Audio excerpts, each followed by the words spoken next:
He just wanted to buy asthma medication for his daughter. Wearing a faded green jacket and walking with quiet dignity, the old man entered a naval base only to be mocked by a young officer who thought he was just a washed-up veteran. But when the Admiral asked for his call sign and heard the words, Ghost 5, the entire base fell silent. What happened next revealed a secret buried for over 50 years. The rising sun spilled through the blinds, casting soft stripes of gold across the modest kitchen in suburban Savannah. The walls were lined with faded wallpaper, the kind you wouldn't notice unless you looked for it. The only sound in the house was the gentle bubbling of water in a kettle and the rhythmic chop of a knife on a wooden board. Benjamin Cross moved with quiet precision. Long hair tucked behind his ears, he stood barefoot in an old navy t-shirt, the color faded from years of wear.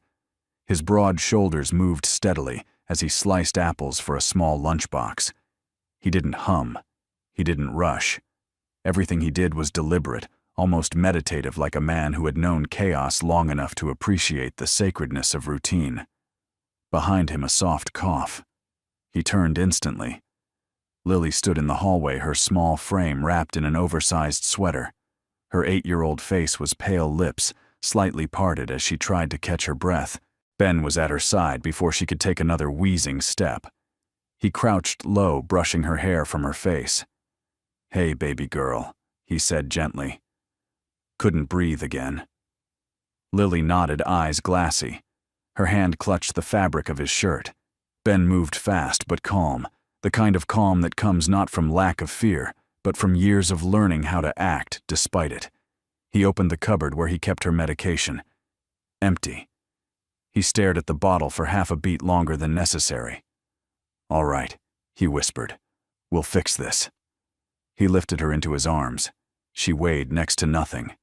As he carried her to the couch, he kept his voice low, steady, not for her comfort, but to keep himself grounded. "Let's try the breathing game again, okay? In slow like we're smelling cookies. Out slow like we're blowing on hot chocolate." She nodded weakly. Ben sat beside her, timing his breath with hers. In. Out. In. Out. The episode passed after a few minutes, but she was exhausted.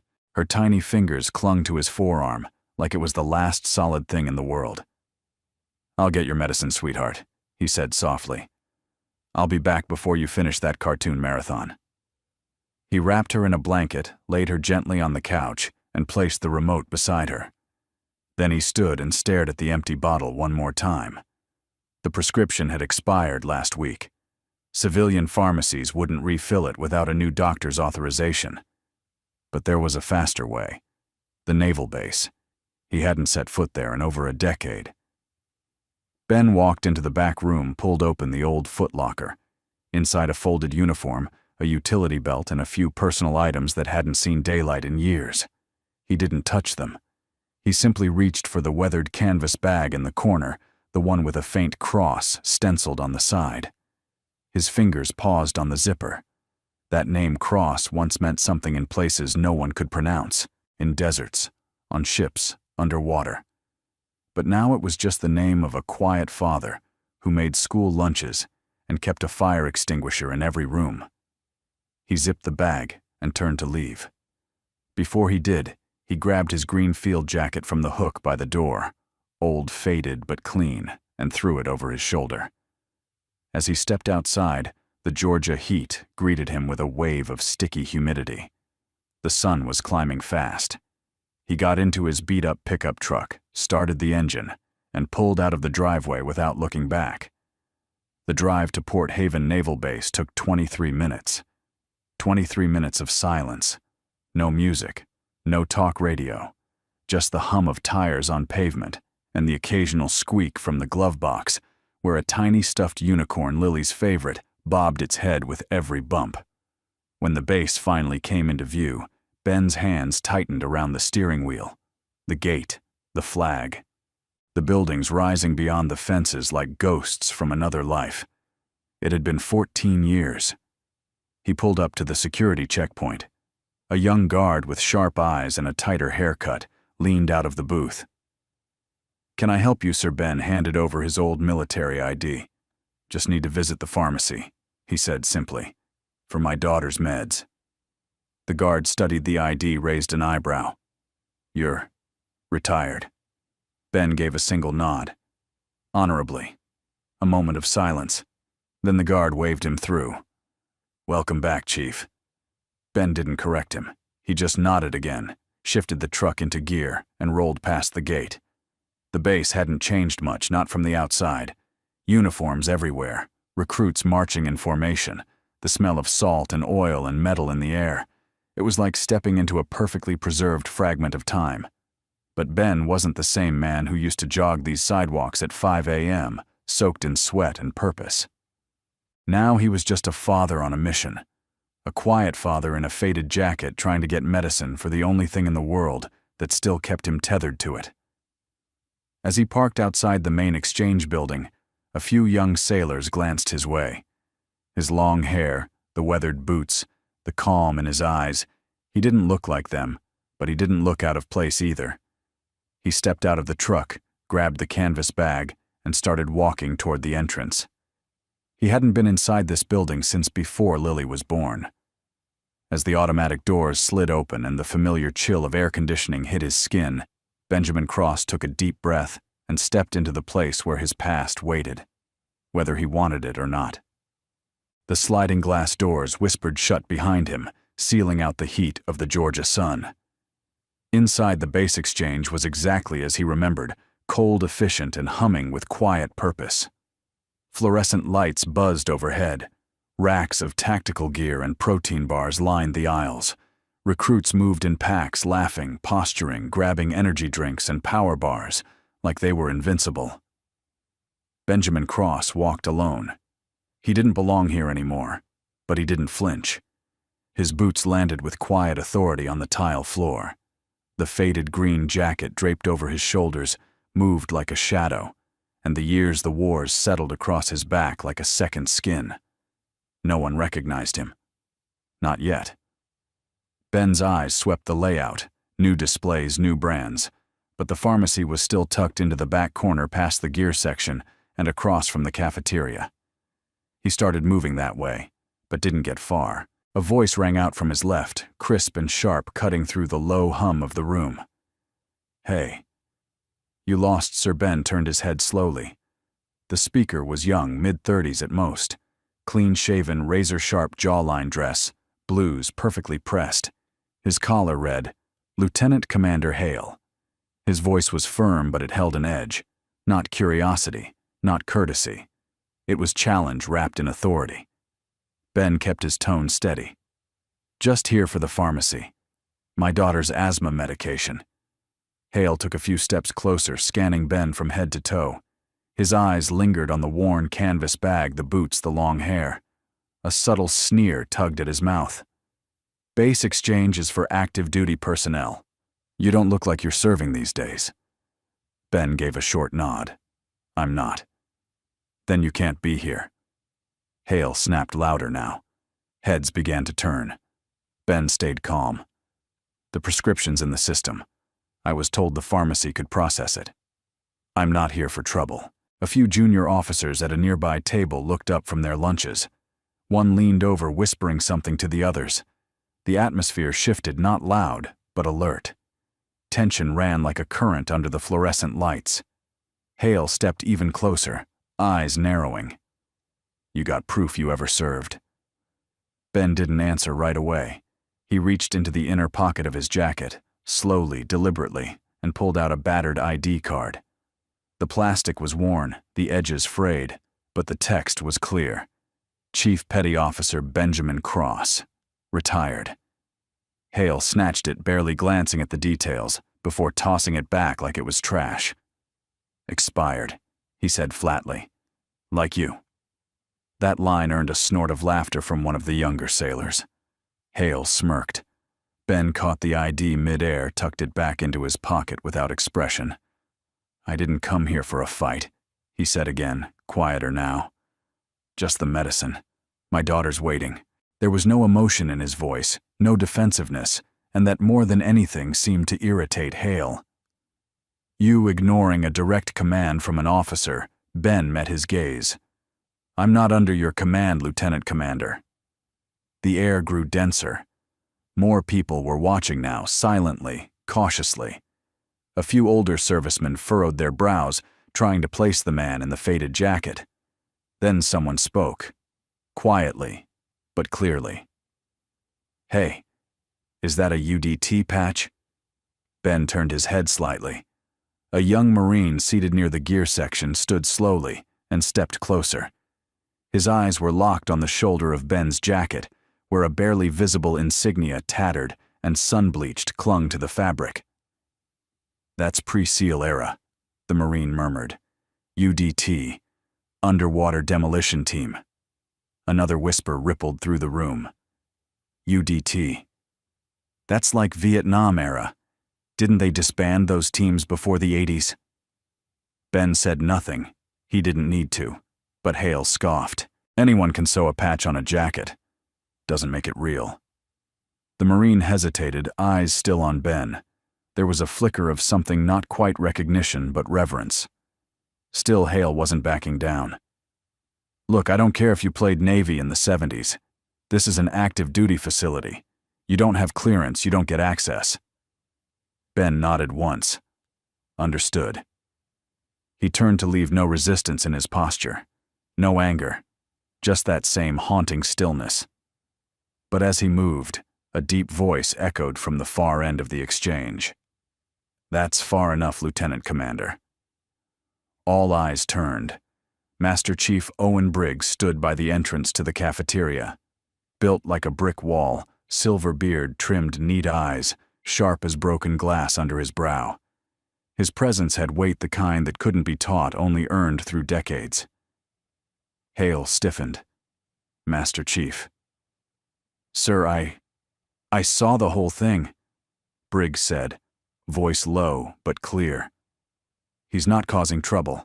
He's just trying to fill a prescription. Ben gave him a respectful nod, but it was clear the two men didn't know each other. Not yet. Hale flushed. With all due respect, Master Chief, he's out of uniform, no current ID, and he's disrupting order in a secure zone. Briggs didn't even blink. You think that man's a threat? Hale faltered. I don't know who he is. Briggs stepped forward, gaze resting on Ben. Something in his expression softened, not recognition, but intuition. Maybe that's the problem, Briggs muttered.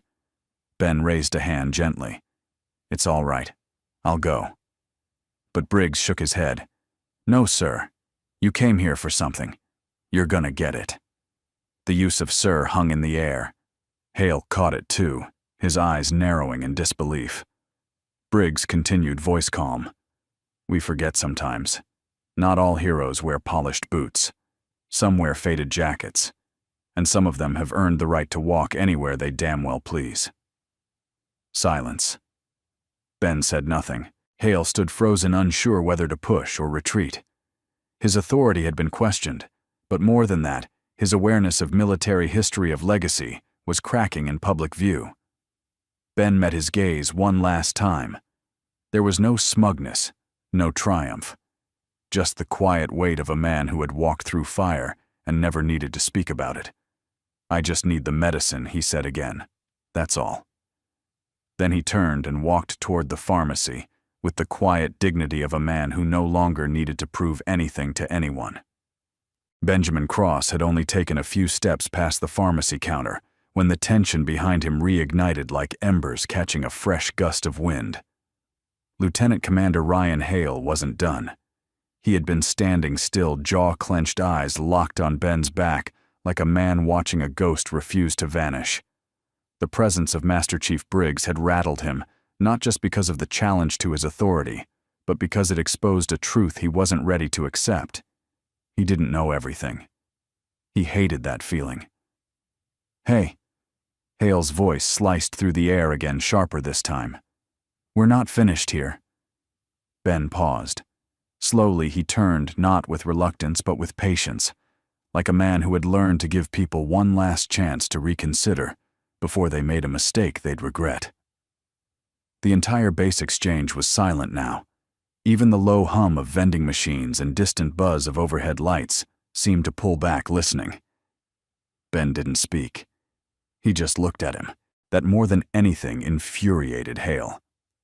"I asked you a question," Hale said, stepping closer. His shoes clicked against the tile. "Are you ignoring a direct order from a superior officer?" Ben didn't move.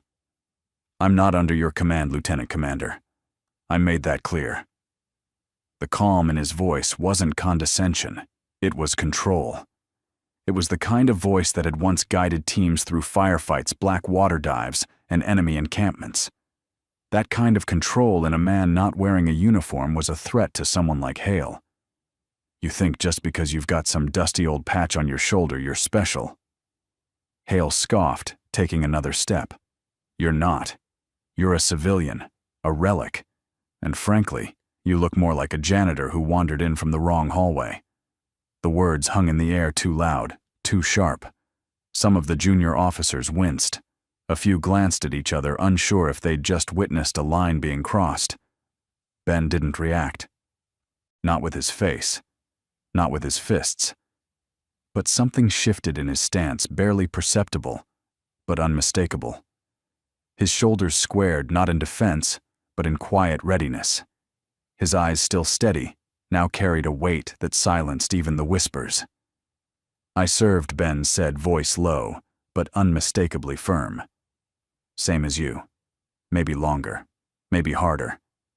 Hale laughed, a short, bitter chuckle that sounded more like insecurity than amusement. "You served.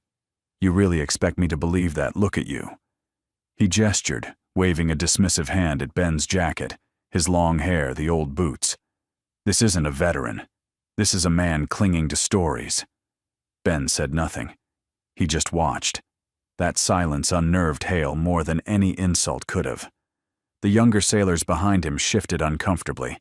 One of them a corporal with a buzz cut and a badge that read, Reed muttered under his breath, "Damn, man. That was out of line." But Hale didn't hear him. Or maybe he didn't care. He was too far gone, too locked into proving something not to Ben, but to the crowd. "You got any paperwork?" Hale barked. "Mission logs, deployment records. Anything that proves you're not just another guy in a flea market jacket, pretending to be someone." Ben reached slowly into his back pocket and pulled out his worn wallet. From it, he extracted a thin folder yellowed with age, but neatly kept. He unfolded it with care and handed it over without a word. Hale snatched it and flipped through. Old clearance cards, Navy commendations, a redacted operations sheet with the heading Night Dagger barely visible through faded ink. Hale scoffed again. This could be fake.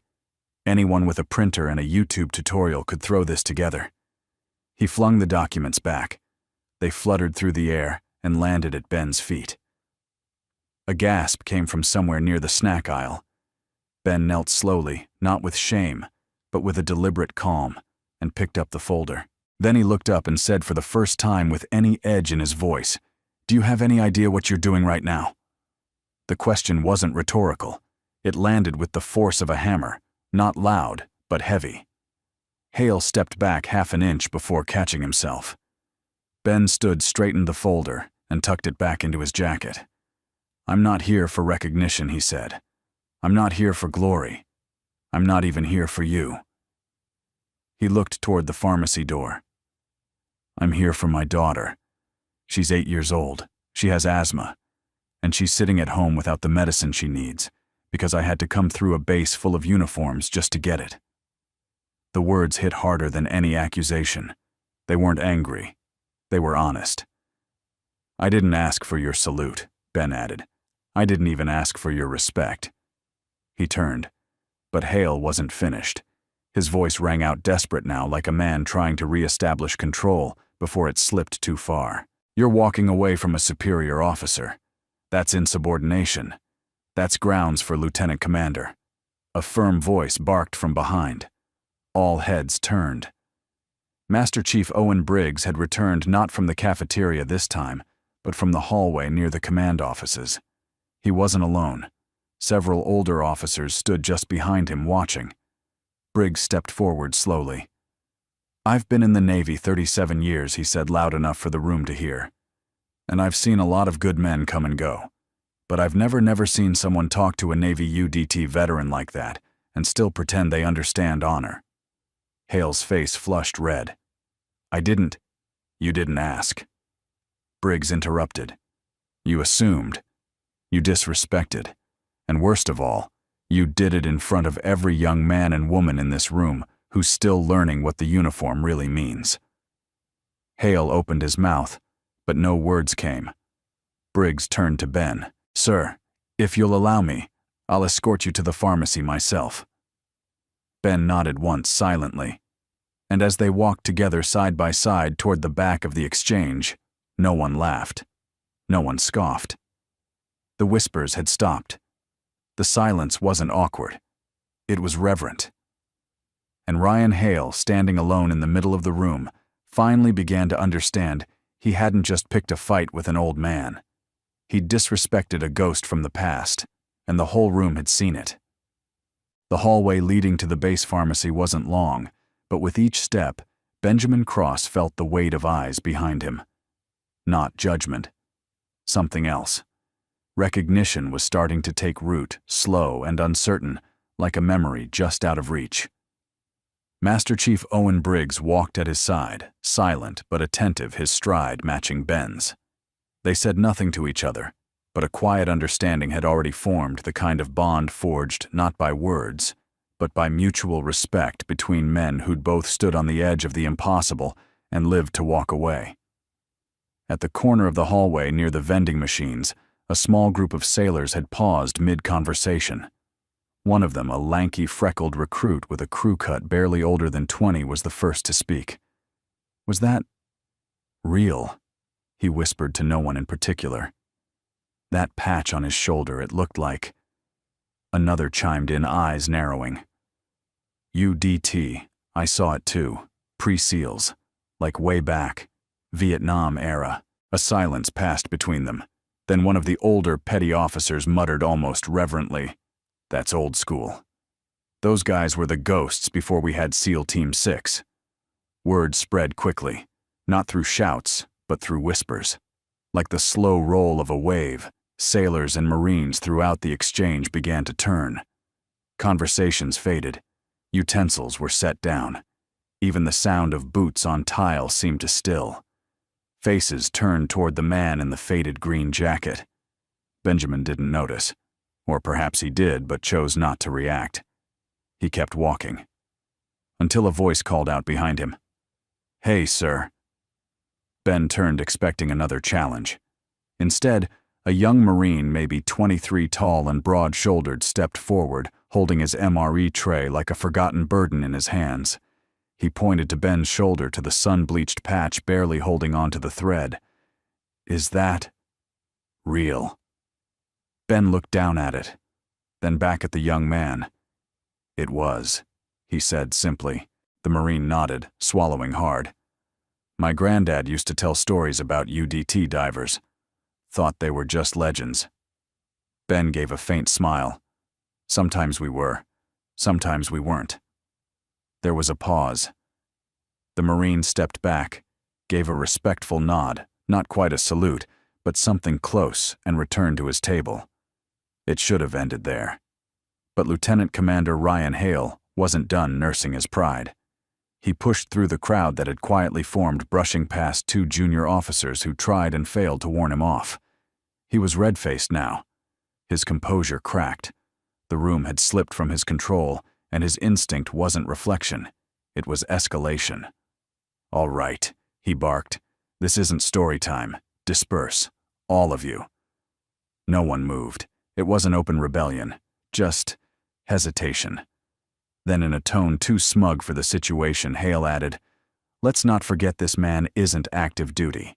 He's a civilian. Any of you can throw on an old patch and wander in." Ben turned finally. He didn't raise his voice. He didn't take a step. But the room somehow felt smaller the moment he met Hale's gaze. "If you want to verify the patch, Lieutenant Commander," he said evenly, "start with the serial number sewn inside the lining. They didn't use barcodes in '68. Briggs, still by Ben's side, folded his arms and added, "And if you want to know what it meant, try swimming 3 miles underwater with 70 pounds of explosives strapped to your chest in waters full of enemy mines." The air turned cold. Hale glanced around. No support. He tried to pivot. "I'm just doing my duty, protecting protocol." A nearby officer scoffed. "No one's questioning protocol. We're questioning respect." From the tables and aisles, more figures stood silent but alert. One of the older sailors near the far wall, his nameplate read, Lopez, gray streaks running through his hair, cleared his throat and said, "I served with a guy who knew someone on Night Dagger. Said only one made it out alive." The room went still. Hale froze. Everyone turned to Ben. The patch, the voice, the way he moved, carried himself, never raised his tone, never tried to prove anything, it all clicked. Briggs spoke softly, but the words rang loud. Ghost 5. Ben didn't confirm. He didn't deny. He didn't need to. And that was when the atmosphere changed. It wasn't about rank anymore. It wasn't about uniforms or ID cards or who signed off on a requisition form. It was about presence, legacy. One by one, people stood, not in military formation, not with salutes, just with reverence. Even the young recruit who'd spoken first, wide-eyed and barely through boot camp, stood up straighter, instinctively placing his hand behind his back, like facing down a general. Ryan Hale swallowed hard. The heat drained from his face, replaced by something else. Not guilt. Shame. He opened his mouth, but no words came out. He turned slowly and retreated to the far end of the room, blending into the background, like a man trying to become invisible in his own uniform. Ben turned back toward the pharmacy. Briggs walked beside him, clearing his throat like he was trying to hide the emotion rising in it. "You always walk this quiet?" he asked. Ben gave a half-smile. "Loud footsteps never helped me stay alive." They reached the counter, where a nervous young technician stood stiff as a statue. "Sir," the technician stammered, I already filled your request." "Here. Albuterol inhaler. 2-month supply. I added an emergency dose pack, too. No charge." Ben accepted the box with a nod. "Thank you," he said simply. The technician stared at him like he'd just met a living myth. As Ben turned to go, Briggs rested a hand lightly on his arm. "You need anything else," the Master Chief said, "and I mean anything, you come find me." Ben nodded again. "I appreciate it." He stepped back into the hallway pharmacy bag and hand jacket, swaying gently with each step. This time no one stopped him. They simply moved aside. Not out of fear, out of honor. And as the double doors swung open to let Benjamin Cross pass, a voice from the back whispered what everyone else was thinking. Ghost 5. The sun had begun its slow descent outside Port Haven Naval Base, casting a warm amber hue across the polished floors inside the exchange. But within the building, the atmosphere remained taut, charged like static, waiting for a spark. Benjamin Cross walked toward the exit pharmacy bag in hand, eyes calm, shoulders relaxed. His pace was steady, but he wasn't in a rush. Behind him, the murmur of whispers followed like a low tide. Ghost 5. Some said it in awe, others in disbelief, but no one said it with mockery anymore. Ryan Hale stood near the coffee kiosk, still frozen. His hands were clenched at his sides, jaw tight, as if trying to convince himself this wasn't real, that he hadn't just insulted a man the older generation whispered about in classified footnotes and war stories that always ended with, and no one ever heard from him again. But Hale's pride was louder than his caution, and the silence around him, the way the room no longer revolved around him, was unbearable. He stepped forward again. "This isn't protocol," Hale said louder than necessary, addressing no one in particular, or perhaps everyone. "We don't just let anyone walk through this base because of an old nickname." The air stilled. Ben paused by the exit, slowly turning back. He didn't look angry. He looked tired. The kind of tired that didn't come from age but from watching younger men repeat the same mistakes their fathers had made. Then from the far side of the room a voice cut cleanly through the air. "Lieutenant Commander." The words weren't shouted. They didn't need to be. They came from Master Chief Owen Briggs, now striding forward with authority that didn't need a raised voice or a dramatic entrance. It was the kind of authority earned from being the last man standing when others had fallen. Hale stiffened. Briggs stopped between them, facing the younger officer. "I told you once that man wasn't causing trouble," he said quietly. "You kept pushing." "With respect," Master Chief Hale replied, trying to hold composure. "We still don't have any confirmation of." Briggs held up one finger. Just one. And the words in Hale's throat caught mid-sentence. Briggs turned his gaze slowly toward Ben, his voice softening. "Sir," he said, "forgive the disruption." Ben shook his head. "No harm done." Briggs looked back at Hale. "You asked for confirmation, Lieutenant Commander. Let's give you some."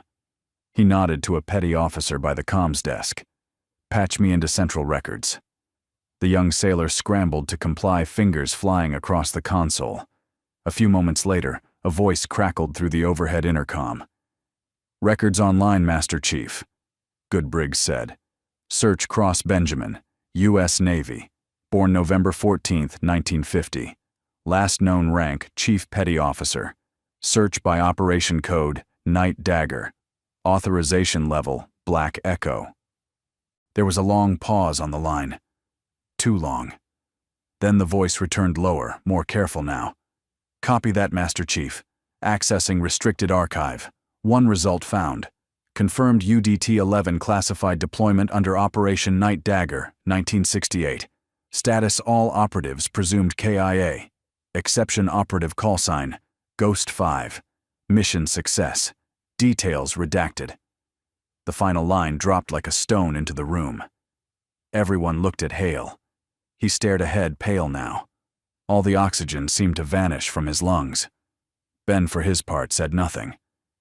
Briggs looked around the room, voice slow, deliberate. Ghost 5 didn't just survive. He completed a mission no one thought possible. He infiltrated a Soviet naval intelligence outpost in the middle of a tropical storm, disabled a guidance system for a ballistic missile test, extracted 2 POWs, and swam 3 miles to open sea with a busted leg and no backup. Mouths parted in shock. Briggs continued, eyes narrowing.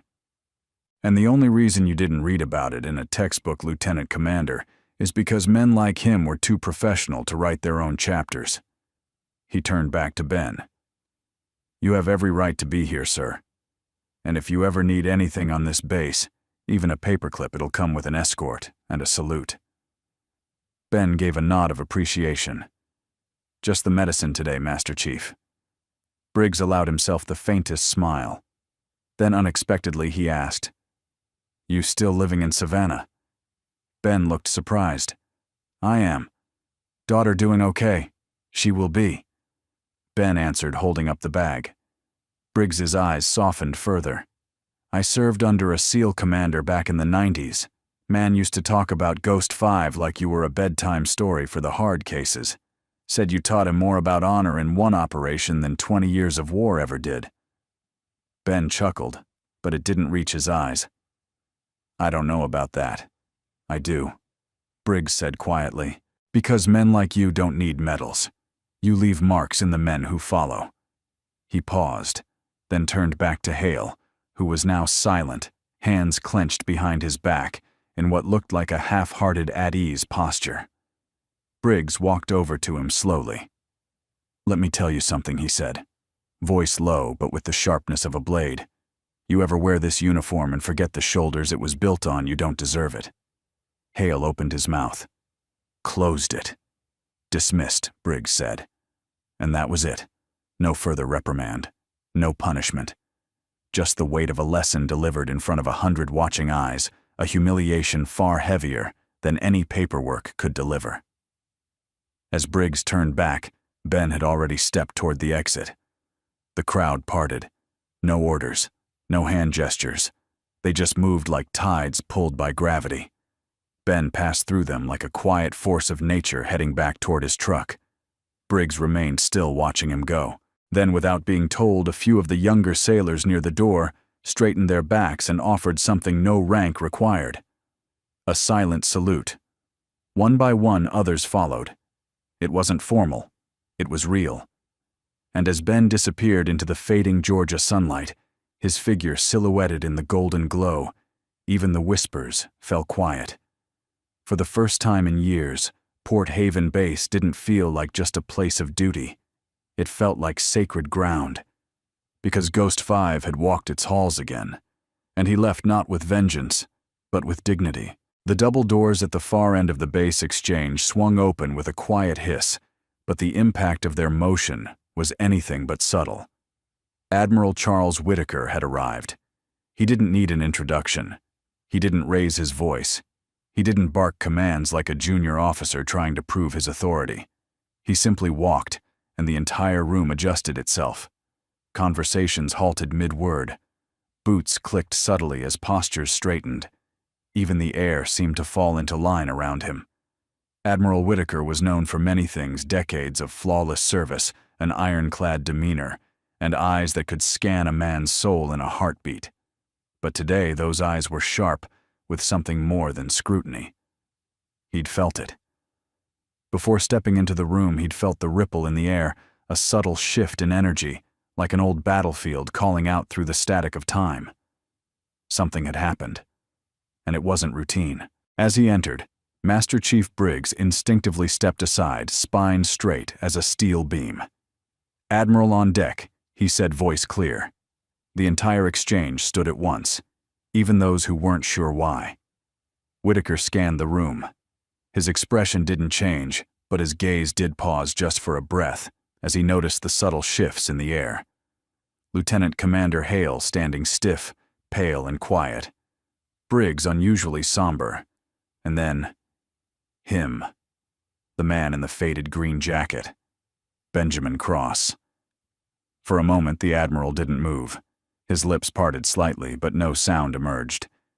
It wasn't recognition, not yet. It was something older, deeper, like the stirring of a memory he hadn't thought of in years. "Report," he said, voice calm but direct. Hale stepped forward too quickly, hoping to seize control of the moment. "Sir, civilian interference in a restricted area." I attempted to de-escalate, but Briggs cut him off with a subtle cough. "Permission to speak freely." Admiral Whitaker's gaze shifted. "Granted." Briggs nodded. "Sir, this man came only to retrieve his daughter's medication. I witnessed Lieutenant Commander Hale question his credentials in a manner that was less than professional." Hale turned red again but held his tongue. Whitaker raised an eyebrow and turned fully to face the man at the center of it all. The room held its breath. He studied Ben with the calculating gaze of someone who had assessed hundreds of men, thousands of situations, each one catalogued somewhere in that mind of military precision. And then something clicked. His eyes dropped to the frayed UDT patch on Ben's sleeve, then to the way the man stood, not tall, not proud, just quietly unshaken. A posture that didn't demand respect, yet invited none of the opposite. Finally, Whitaker spoke, not as a commander, but as a man grasping at the edges of the impossible. "Where did you serve?" he asked quietly. Ben met his gaze. "UDT 11, he said. "Deployed under Operation Night Dagger." The words were simple, but they detonated in Whitaker's mind like a memory unearthed by thunder. Operation Night Dagger. He hadn't heard that name spoken aloud in over 40 years. A hush fell over the room again, heavier this time. Those closest to the Admiral exchanged glances, uncertain what they were witnessing. Whitaker's voice dropped. "Do you have a call sign?" Ben gave a small nod, and then in a tone calm as water, yet sharp as steel, he said, "Ghost 5." It was a name 2 syllables, but it shattered something invisible in the air. Whitaker's breath hitched. His hand twitched just barely at his side. He took one step closer, then another, stopping within arm's reach of Ben. Up close, the years were more visible, the weathered skin, the silver threading through his beard, the lines around his eyes that spoke of both loss and endurance. But there was no mistaking it now. This was no rumor. This wasn't a patch job story passed around campfires and training barracks. This man was real. Whitaker removed his cap slowly and did something no one in that room expected. He raised his hand in salute, a full, formal, trembling salute. "Ghost 5. He whispered, his voice catching. "I thought you were dead." Ben didn't move. Then slowly, deliberately, he returned the salute. "I was," he replied. "For a while." And just like that, time collapsed. The Admiral, the highest authority in the building, lowered his hand and took a breath that sounded like it had been waiting for release for decades. "Do you remember me?" he asked, suddenly softer. "South China Sea. Extraction Zone Delta. You pulled me out of a half-sunken Zodiac." Ben tilted his head, then nodded once. "Lieutenant Whitaker. Broken femur. You refused morphine until the others were stabilized." The Admiral closed his eyes for half a second, the way a man might when meeting the person who once held his life in their hands. "I owe you everything," he said quietly. Ben shook his head. "You made it back. That's enough." By now, the room had fallen into a reverent silence. No one moved. No one breathed. Even Hale looked small now, like a boy who'd wandered onto a stage meant for giants. The Admiral turned back to face his officers. "Gentlemen," he said, "you're standing in the presence of one of the last living legends of the Cold War. A man who operated under black-level clearance for nearly a decade. His records are redacted for a reason. He let that settle. Then softer to everyone and no one. He didn't need medals. He didn't need headlines. He didn't even need thanks. And yet he gave this country more than most men ever will." A long pause. Then Admiral Whitaker took one step back, squared his shoulders, and issued a quiet command. "Stand and honor him." And one by one, from the lowest recruit to the most senior officer, every soul in that building rose to attention. Some saluted, some simply stood in silence, but all of them bore the same expression: humility. Ben didn't bask in it. He didn't bow. He didn't cry. He just stood steady as ever, holding a paper bag with asthma medication for his daughter, the same way he once held explosives behind enemy lines. And for the first time in decades, Benjamin Cross allowed himself a single deep breath. Not of regret, not of pride, but of peace. The silence after the Admiral's salute lingered like a prayer in a church, long after the choir stopped singing. Benjamin Cross stood motionless, a quiet mountain amid a sea of uniforms, and held breath. In his hand, a simple pharmacy bag, and on his shoulder, a patch that once meant life or death in places so secret they weren't spoken of even in Pentagon halls. Admiral Charles Whitaker adjusted his cap eyes, never leaving Ben's face. There was a tremble in his voice, not weakness, but the kind that comes from awe, wrapped in memory. "I never thought I'd see you again," he said. Ben gave a slow nod. Most didn't. The Admiral took a step closer, lowering his voice just enough to speak, man to man, no longer officer to operator. "They told us the whole team was KIA, that no one made it out of the drop zone." "They weren't wrong," Ben said quietly. "4 didn't. I did." Whitaker's gaze flickered, grief, guilt, and gratitude swimming behind the steel blue of his eyes. Then he asked the question no one else in the room would dare. Why disappear? The words were simple, but they landed with the weight of a lifetime. Ben didn't answer immediately. He looked past the Admiral for a moment, past the walls, past the crowd, past the polished floor of the base exchange toward something only he could see. "The mission changed me," he said finally. "Some things you survive, but not all of you comes back." A hush fell deeper over the room. Briggs stood quietly nearby, his jaw tense with unspoken emotion. Even Hale, still standing off to the side, had gone utterly still, not out of fear now, but the creeping understanding that what he'd mistaken for a relic was in fact A cornerstone. Whitaker pressed gently. There were rumors. Stories passed between teams, whispers about a man who swam 3 miles through shark-infested waters, carrying a wounded pilot on his back, who took out a Soviet radio tower with nothing but thermite and a diver's knife. Ben raised one brow. They left out the part where I lost my hearing in one ear for 6 months. A ripple of restrained laughter passed through the room, not mockery, but relief. Even legends were human. Then the Admiral grew serious again. "Is it true?" he asked, eyes narrowing. "Were you Ghost 5?" Ben didn't blink. He looked the Admiral straight in the eye. "Yes," he said simply. One syllable. But it changed everything. Behind him, a young Marine softly whispered, "He said it." Others turned to look instinctively, stepping back like standing too close might burn. Even Whitaker exhaled slowly, like the room itself had been holding its breath for decades. Ben looked around now at the faces, some young, some seasoned, all of them watching him like they'd just stepped into a living page of American military history. "I never wanted a parade," Ben said. "Never wanted a book deal or a flag-draped podium. I just wanted to raise my little girl, fix up the house, and make pancakes on Sundays." Whitaker nodded, but there was something else in his expression now.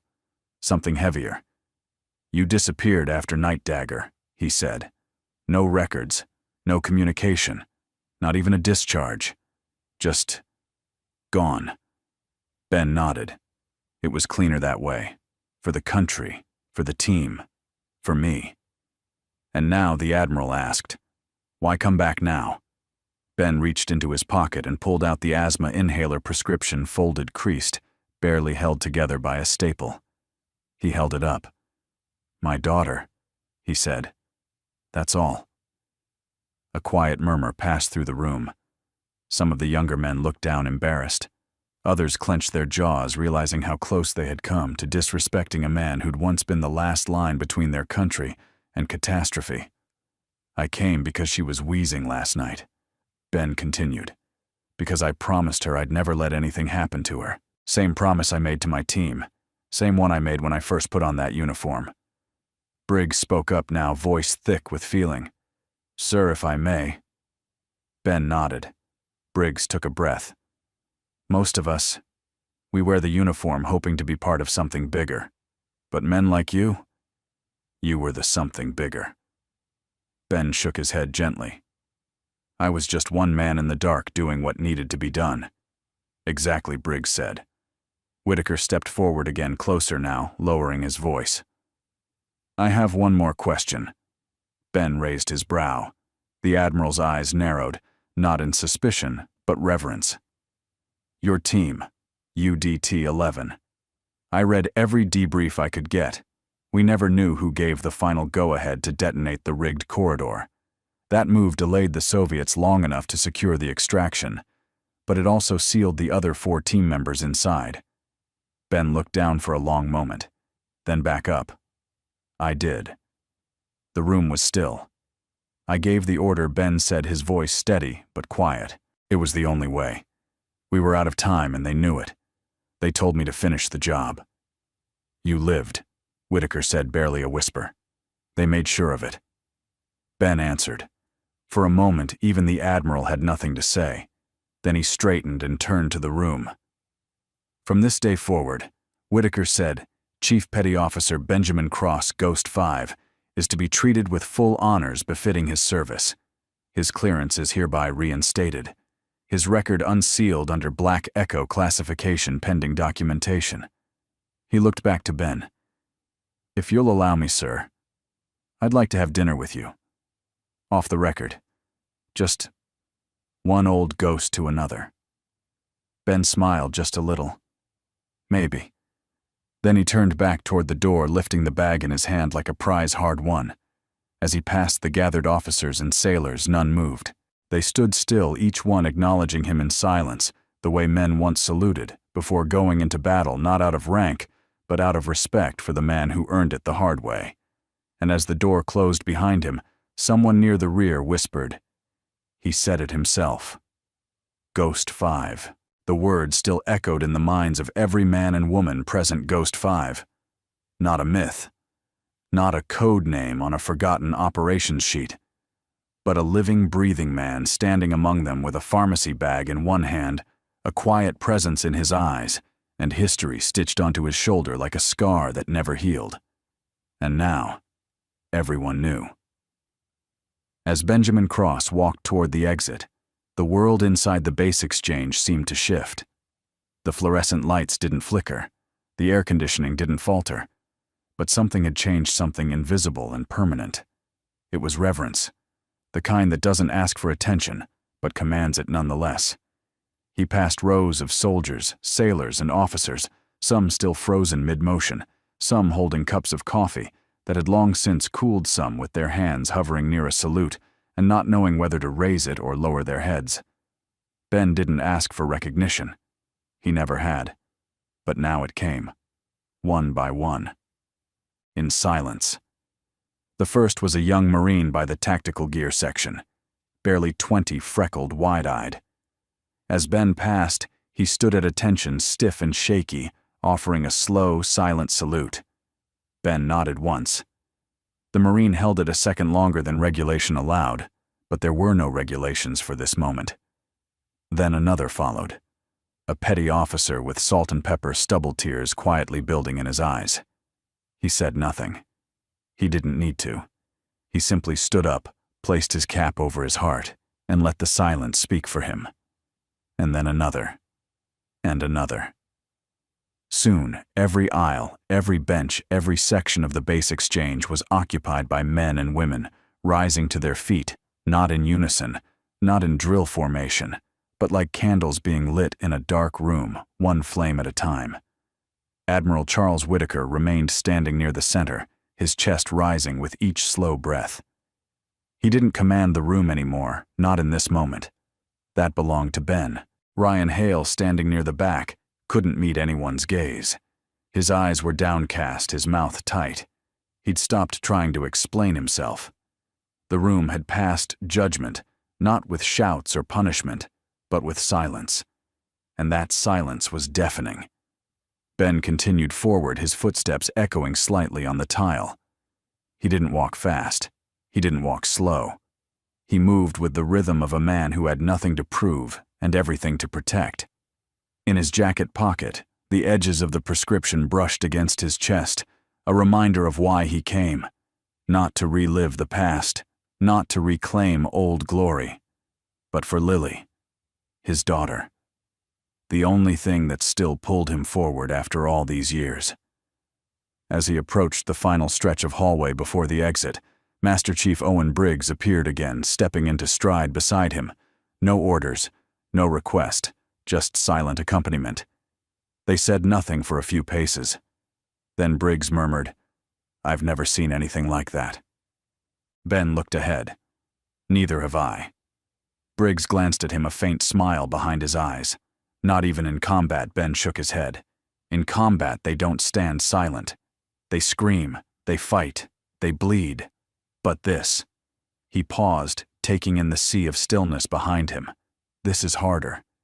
This is the sound of memory. Briggs nodded, his voice suddenly heavier. "You know, when I first enlisted, they used to tell ghost stories in barracks. Most of them were just nonsense. But there was one, about a diver who never came back, who showed up only when something truly mattered. They called him Ghost 5. Ben allowed a small smile. "Guess I ruined the legend." "No," Briggs said firmly. "You gave it a face." At the entrance, 2 security guards stood. One was a veteran himself, the other barely out of training. Both straightened as Ben approached. The older one instinctively brought his hand to his forehead in a sharp salute. The younger followed, unsure, but sincere. Ben didn't return the gesture this time. He simply placed a hand gently on the shoulder of the younger guard. "Take care of your teammates," he said quietly. "Yes, sir," the young man whispered. As the glass doors hissed open, George's warm light spilled inside, golden and soft, stretching across the floor like the beginning of a sunset. Ben stepped into it, Outside, his old pickup truck waited beneath the shade of a tired oak. The same truck that had seen better days like him, but still ran strong when it counted. As he reached for the driver's side door, he heard a voice behind him. Chief Cross. He turned. Admiral Whitaker had followed him out alone now, the weight of command still in his shoulders, but something gentler in his eyes. I just wanted to say... The Admiral began, then stopped himself, struggling to find the right words. Ben saved him the trouble. You already did, he said softly. Whitaker nodded. Then with careful precision, he reached into his breast pocket and pulled out a small object, a silver challenge coin, engraved with the seal of Port Haven Naval Command on one side and a quote on the other. Honor is not remembered. It is lived. He held it out. For your daughter, he said, so she'll know, not just who her father was, but who he is. Ben accepted it, turning it slowly in his palm. Thank you, he said, voice steady. They exchanged no further words. Some men need speeches, others understand silence. Ben got into the truck, set the pharmacy bag on the passenger seat, and glanced into the rearview mirror, not at the road behind, but at the building fading in the background. Not just a base, not just a memory, but a place that had finally seen the man they'd forgotten and stood in silent salute. As he turned the ignition, the engine rumbled to life, steady as his heartbeat. Then Benjamin Cross drove off into the falling sun, not as a ghost, but as a father returning home. The quiet didn't end when Benjamin Cross drove away. Inside Port Haven's base exchange, no one had returned to their seats. No one had touched their trays or spoken in full sentences. It was as though the silence he left behind had a gravity of its own, holding everyone in place, weighing down on the air, like fog after a storm. Admiral Charles Whitaker stood motionless for a long moment by the doorway. His cap was still in his hand, fingers curled tightly around the brim.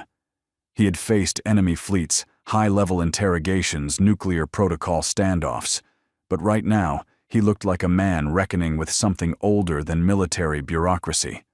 A memory. A ghost. Behind him, Master Chief Owen Briggs stepped forward, his voice breaking the silence but not disturbing it.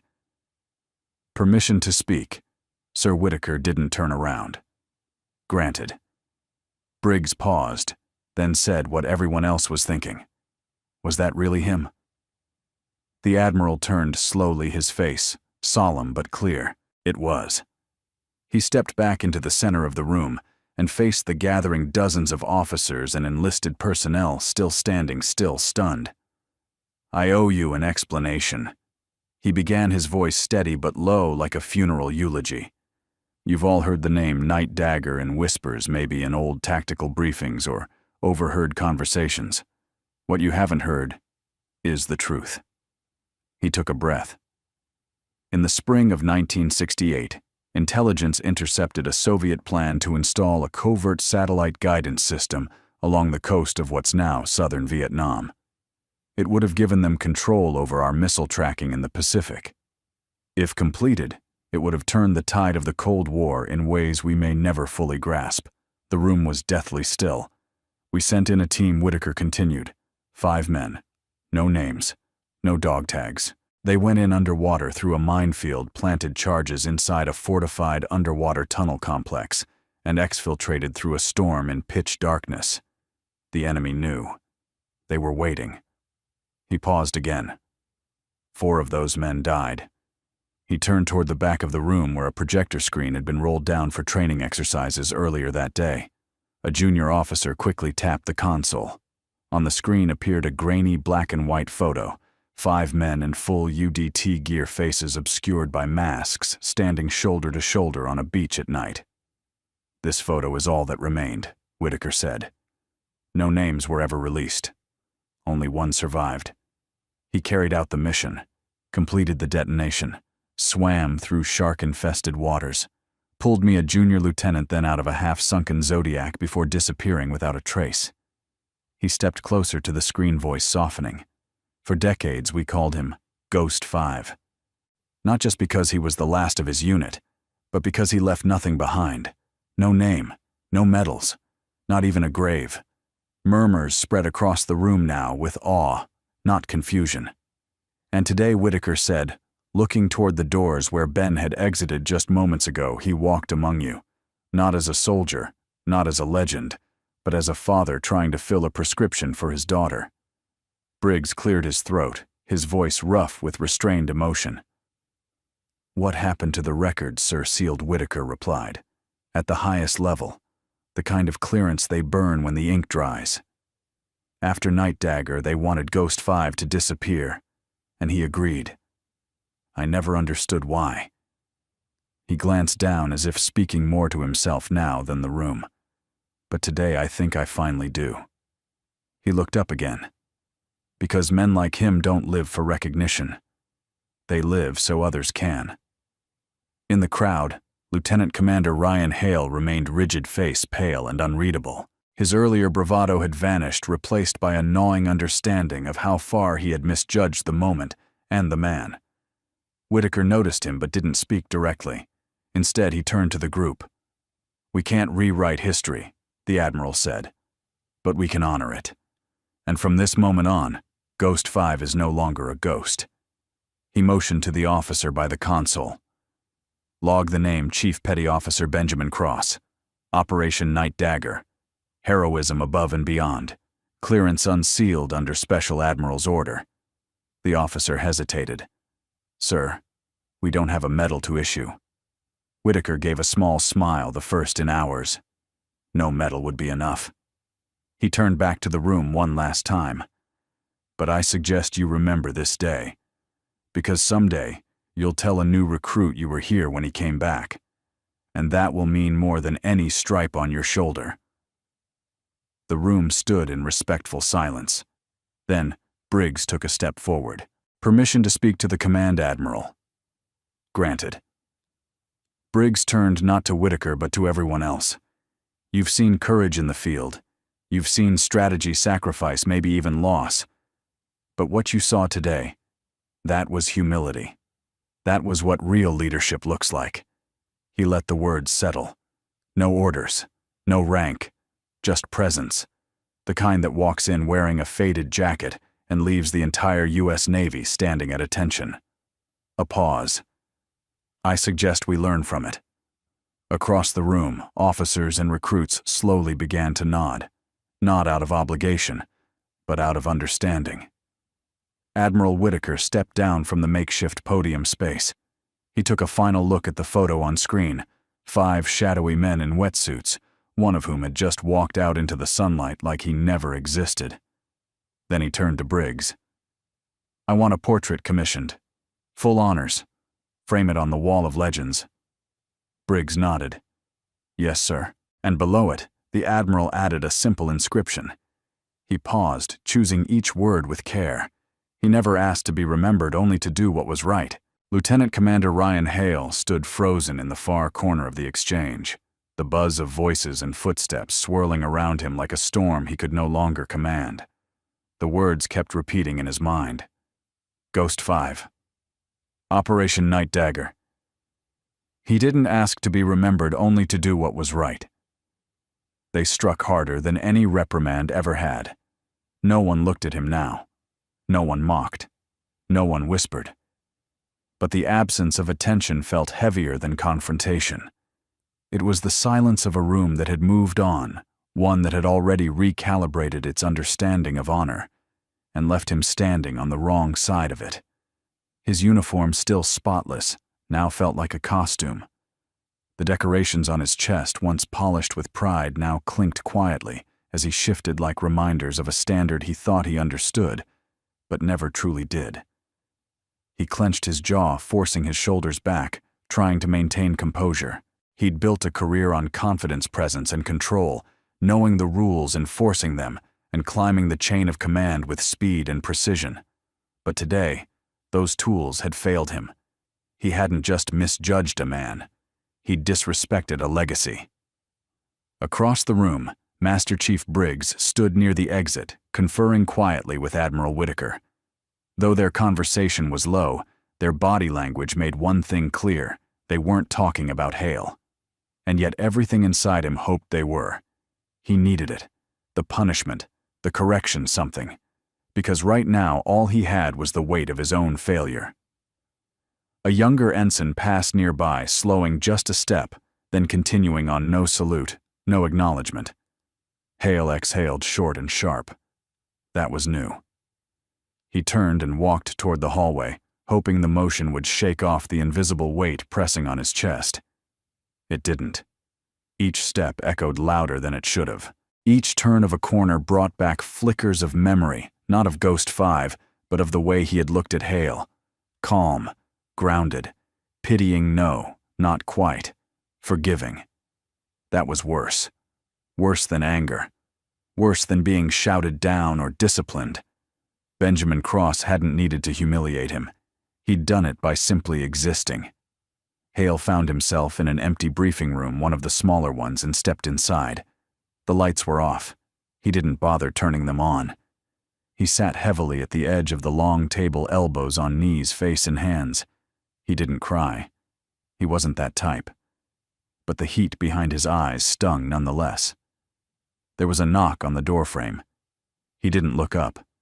"I didn't expect a firing squad," he muttered. "No squad," said the voice. It was Master Chief Briggs. Hale looked up slowly. Briggs didn't enter. He stood with one hand on the frame, the other resting on his belt, gaze steady but not unkind. "I figured you could use someone to talk to." Hale gave a bitter laugh. "Talk or lecture?" Briggs raised one eyebrow. "That depends on you." A beat of silence. Then Hale leaned back in the chair, arms crossed tightly over his chest. "I didn't know who he was," he said. "I believe you," Briggs replied. "I was doing my job." "I know, but I still messed it up." "Yes," Briggs said simply.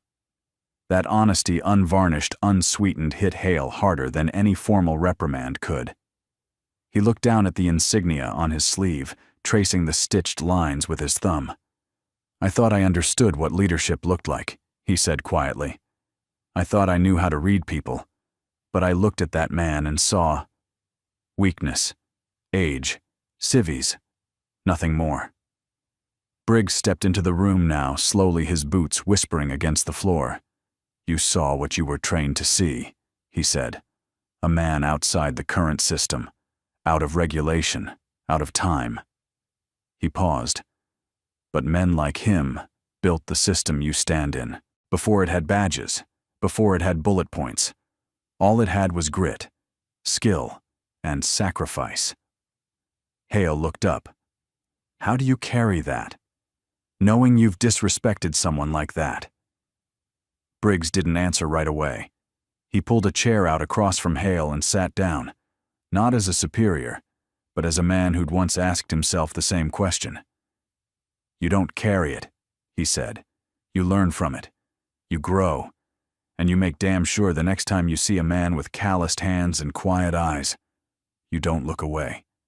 Hale swallowed hard. "I should apologize." Briggs nodded. "Yes, you should. But he's gone." Briggs gave the faintest of smiles. Men like him never leave. They just move on until they're needed again. Hale took a long breath, steadying himself. For the first time in his career, he didn't feel like an officer needing to be obeyed. He felt like a student again, and oddly, that gave him peace.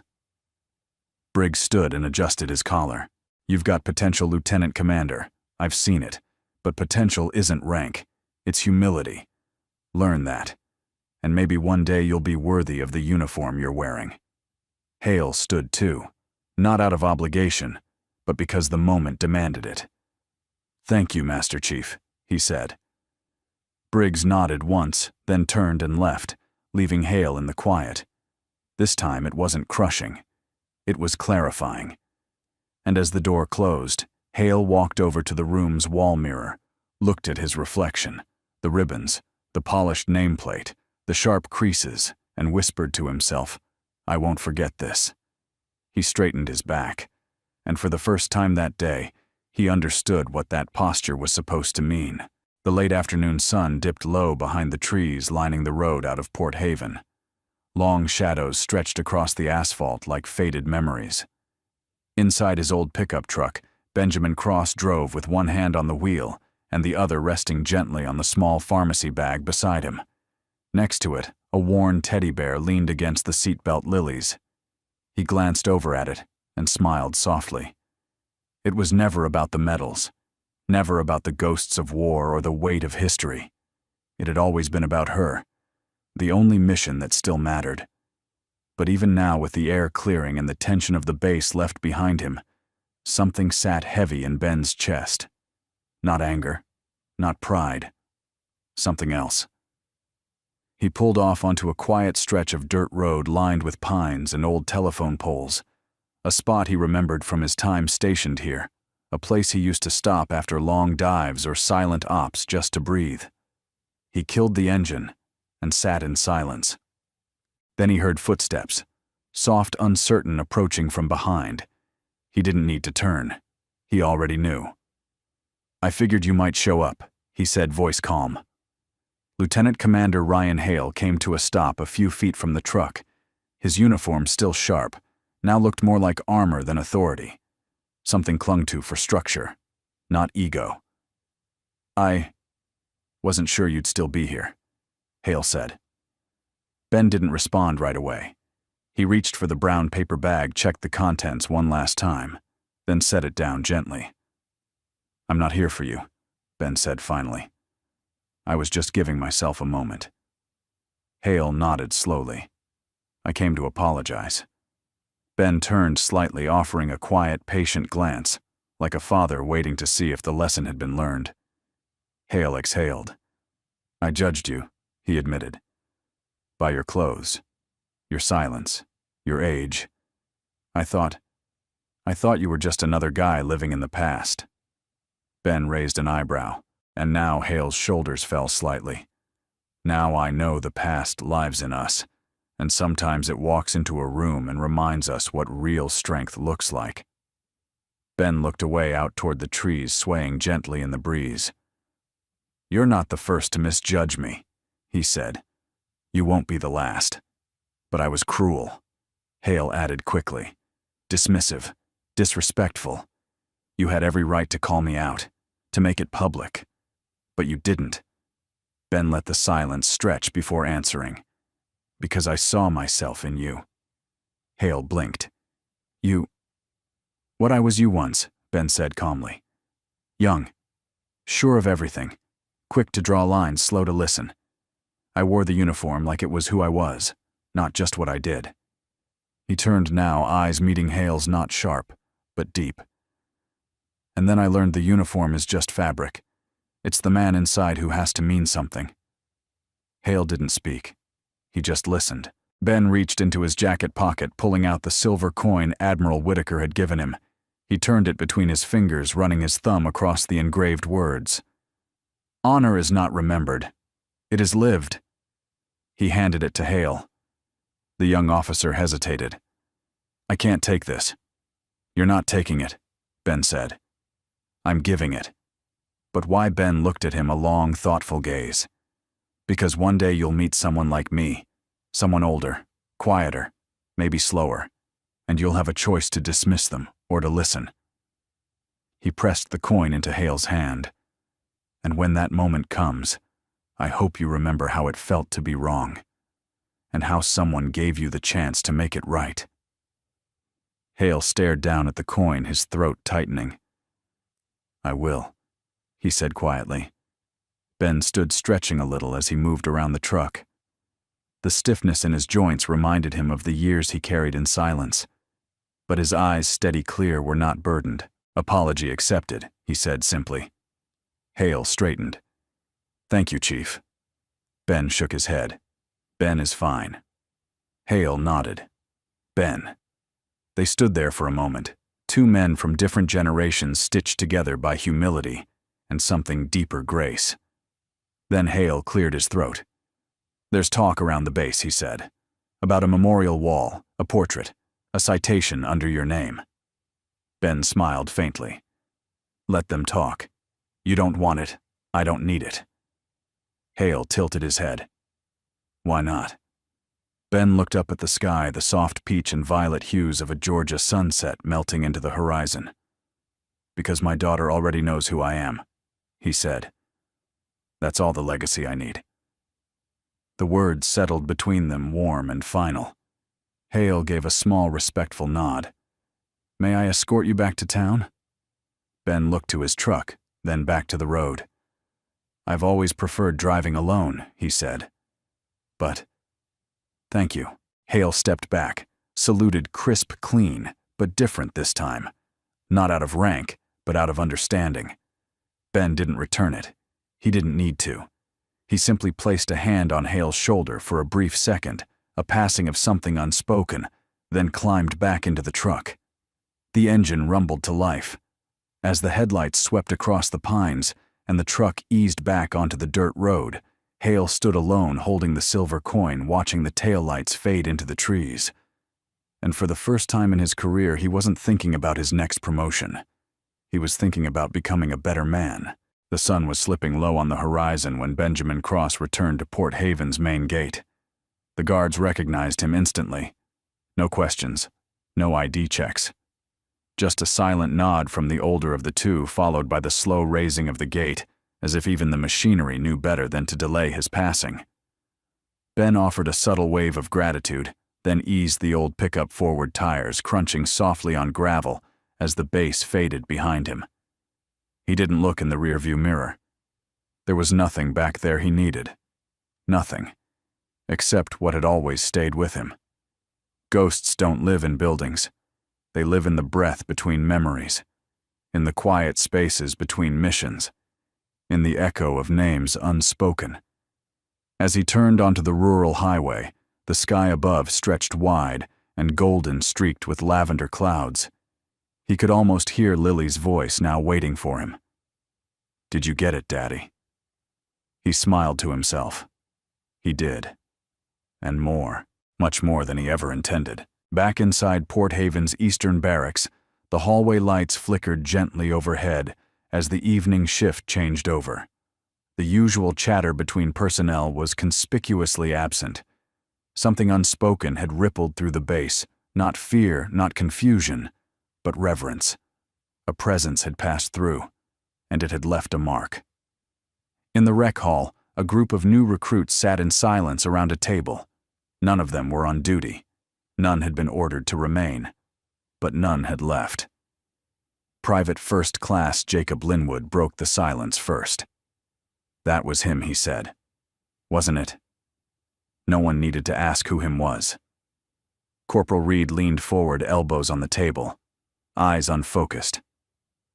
"I don't think I'll ever forget the way he walked out," he said. Like the whole room belonged to him, and he never once asked for it. Another young sailor nodded. He didn't even flinch, not once, even when Hale barked in his face. He didn't need to. Reed replied. "That's what real power looks like. Still. Controlled. Silent."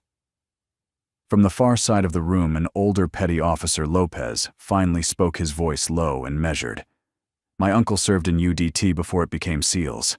He used to say the real legends were the ones who disappeared, the ones who never came home to parades, just vanished into the wind." He looked up, eyes wet but proud. Ghost 5 wasn't a myth. He was a man, and he stood right in front of us.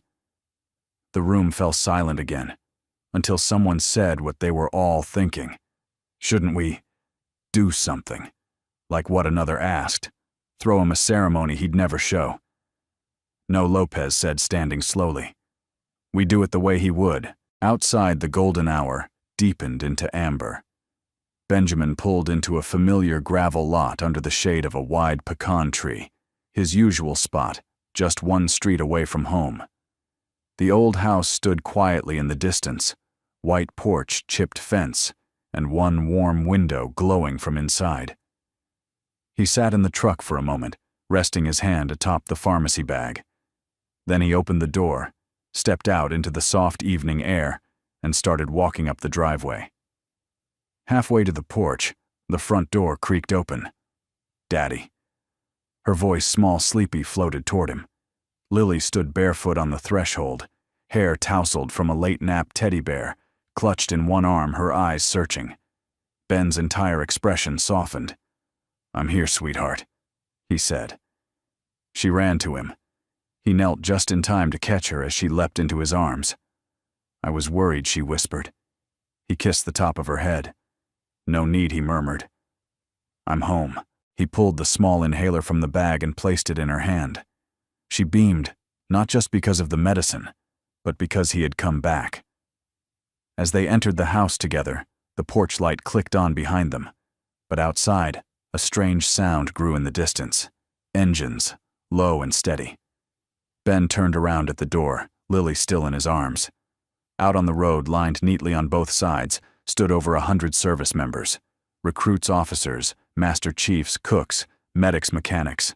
All in uniform, all standing in silence, forming a corridor of respect that stretched from the edge of town to his front gate. And at the front of the line stood Admiral Charles Whitaker, hands clasped behind his back, head bowed in reverence. No one spoke, no one saluted. They didn't need to. The act of being there was enough. Their very presence was a salute, one deeper than protocol, louder than applause. A silent salute. Ben stood on the porch, heart full but still. He didn't wave. He didn't step forward. He just held his daughter tighter, nodded once toward the gathered ranks, and turned back inside. As the door closed gently behind him, a breeze passed down the corridor. And without a word, the men and women began to turn one by one and walked away. No orders, no fanfare, just a quiet exit, like ghosts, like him. Night fell gently over Savannah, casting a soft navy hue across the quiet streets. Inside the Cross home, the only sound was the rhythmic breath of a child sleeping, the kind of breath that comes when the world is finally safe again. Lily lay curled on the couch beneath a blanket stitched with faded stars. Her teddy bear rested against her chest, and the inhaler sat on the side table within reach, unused since bedtime. Benjamin Cross sat in the armchair across from her, his silhouette outlined by the dim light from the kitchen. One boot was off. The other rested loosely against the floor. His green field jacket hung over the back of the chair, like a memory laid down for the night. In his hands, he held the coin. Honor is not remembered. It is lived. His fingers turned it slowly, tracing its edge like one might turn the page of an old letter. He thought about the hallway of salutes, the Admiral's eyes tired, grateful, the young lieutenant's apology. And most of all, the silence. Not just from others, but from within himself, the silence he had carried for decades. He looked over at Lily again. She stirred slightly, her lips forming a soft word in sleep. "Daddy." Ben smiled. That word had become his redemption. Not chief, not Ghost 5, not even hero, just Daddy. And that was enough. He stood slowly, knees cracking just a little, not in pain, but in acknowledgement. Time had passed, and for the first time in years, he was okay with that. He moved into the kitchen, placed the coin gently into the small wooden box where he kept old photos and Lily's hand-drawn birthday cards. Then he stepped outside onto the porch. The air was cool now, and the wind carried the scent of pine and distant salt water, the kind of breeze that made a man breathe deeper without realizing it. He sat on the wooden steps, arms resting on his knees, and looked up. Stars above. Quiet all around. Nothing left to prove. Nothing to hide.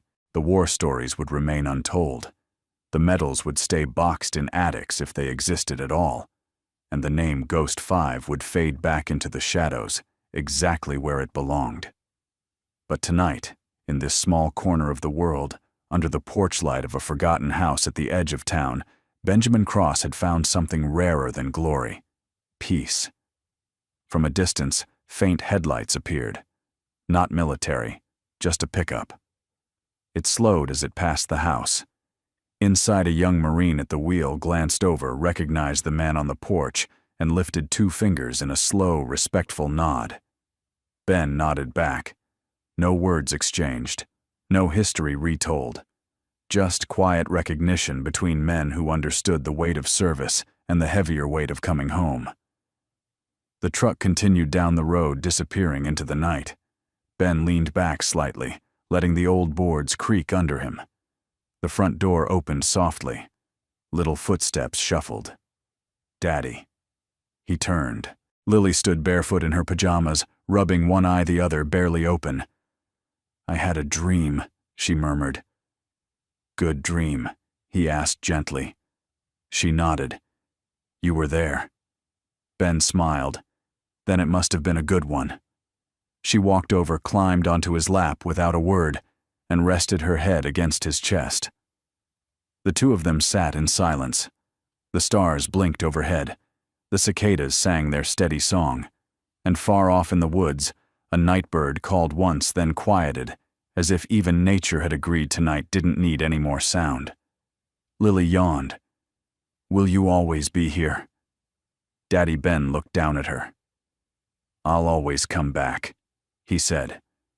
She smiled, eyes fluttering closed. He held her close, wrapped his arms around her, and stared out into the dark horizon where memory and time blurred into one. And there under the porch light, faded, but never forgotten, his old field jacket rustled slightly in the breeze, revealing a patch just barely visible on the shoulder. Frayed. Sun-bleached, but still intact. Ghost 5. Thank you for watching this story. I'd love to know, where are you watching from?